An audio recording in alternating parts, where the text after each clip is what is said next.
Hello there, and welcome to the Whispers Quill, a little nook on the internet where we read fairy tales and do occasional storytelling. With this first episode, we will start with one of the fairy tales that the brother Grimm recorded, The 12 Dancing Princesses. There was a king who had 12 beautiful daughters. They slept in 12 beds, all in one room, and when they went to bed, the doors were shut and locked up. But every morning their shoes were found to be quite worn through, as if they had been dancing all night, and yet nobody could find out how it happened or where they had been.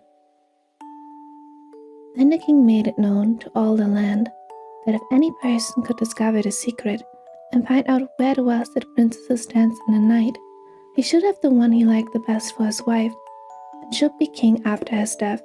But whoever tried and did not succeed, after 3 days and nights should be put to death. A king's son soon came. He was well entertained, and in the evening was taken to the chamber next to the one where the princesses lay in their 12 beds. There he was to sit and watch where they went to dance, and in order that nothing might pass without his hearing, the door of his chamber was left open. But the king's son soon fell asleep, and when he awoke in the morning, he found that the princesses had been dancing all night, for the soles of their shoes were full of holes. The same thing happened the second and the third night. So the king ordered his head to be cut off. After him came several others, but they had all the same luck, and all lost their lives in the same manner. Now it chanced that an old soldier who had been wounded in a battle and could fight no longer passed through the country where this king reigned. And as he was traveling through a wood, he met an old woman who asked him where he was going. "I hardly know where I am going, or what I had better do," said the soldier. "But I think I should like very well to find out where it is that the princesses dance, and in time I might be king." "Well," said the old dame, "that is no very hard task.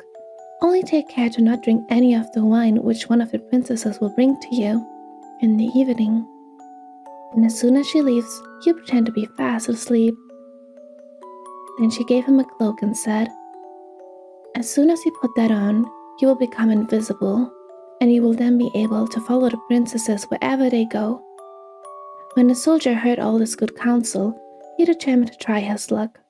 So he went to the king and said he was willing to undertake the task. He was well received, as the others had been, and the king ordered fine royal robes to be given him. And when the evening came, he was led to the outer chamber. Just as he was going to lie down, the eldest of the princesses brought him a cup of wine. But the soldier threw it all away secretly, taking care to not drink a drop. Then he laid himself down on his bed, and in a little while began to snore very loud, as if he was fast asleep.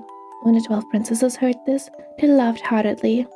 And the eldest said, "This fellow too might have done a wiser thing than lose his life in this way." Then they rose up and opened their drawers and boxes, and took out all their fine clothes and dressed themselves at the glass, and skipped about as if they were eager to begin dancing. But the youngest said, "I don't know how it is, while you are all so happy, I feel very uneasy. I am sure some mischance will befall us." "You simpleton," said the eldest. "You are always afraid. Have you forgotten how many kings' sons have already watched in vain? And as for this soldier, even if I had not given him his sleeping draught, he would have slept soundly enough." When they were all ready, they went and looked at the soldier, but he snored on and did not stir a hand or foot. So they thought they were quite safe, and the eldest went up to her own bed and clapped her hands, and the bed sank into the floor, and a trapdoor flew open. The soldier saw them going down through the trapdoor, one after another, the eldest leading the way, and thinking he had no time to lose, he jumped up and put on the cloak which the old woman had given him, and followed them. But in the middle of the stairs, he trod on the gown of the youngest princess, and she cried out to her sisters, "All is not right. Someone took hold of my gown." "You silly creature," said the eldest. "It is nothing but a nail in the wall." And down they all went, and at the bottom they found themselves in a most delightful grove of trees. And the leaves were all of silver and glittered and sparkled beautifully. The soldier wished to take away some token of this place, so he broke off a little branch, and there came a loud noise from the tree. Then the youngest daughter said again, "I am sure this is not right. Did you not hear that noise? It never happened before." But the eldest said, "It is only our princes who are shouting for joy at our approach." Then they came to another grove of trees, where all the leaves were of gold, and afterwards to a third, where all the leaves were of glittering diamonds. And the soldier broke off a branch from each, and every time there was a loud noise, which made the youngest sister tremble with fear. But the eldest still said it was only the princes who were crying for joy. So they went on till they came to a great lake, and at the side of the lake there lay 12 little boats with 12 handsome princes in them, who seemed to be waiting there for the princesses. One of the princesses went into each boat, and the soldier stepped in the same boat as the youngest. As they were rowing over the lake, the prince who was in a boat with the youngest princess and the soldier said, "I do not know why it is, but though I am rowing with all my might, we do not get on as fast as usual, and I am quite tired. The boat seems very heavy today." "It is only the heat of the weather," said the princess. "I feel it very warm too." On the other side of the lake stood a fine illuminated castle, from which came the merry music of horns and trumpets.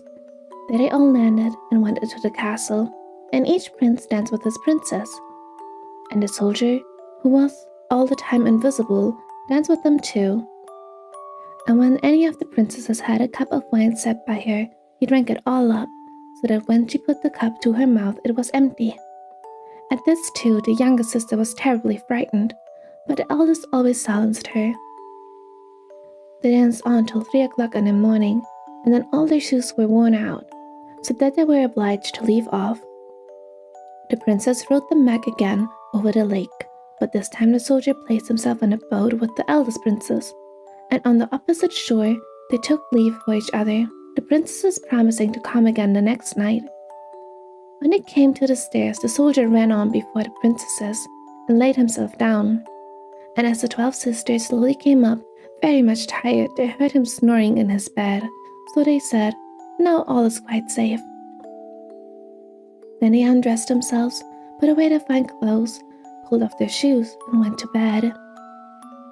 In the morning, the soldier said nothing about what had happened, but determined to see more of the strange adventure, he went again the second and the third night. And everything happened just as before. The princesses danced each time till their shoes were worn to pieces, and then returned home.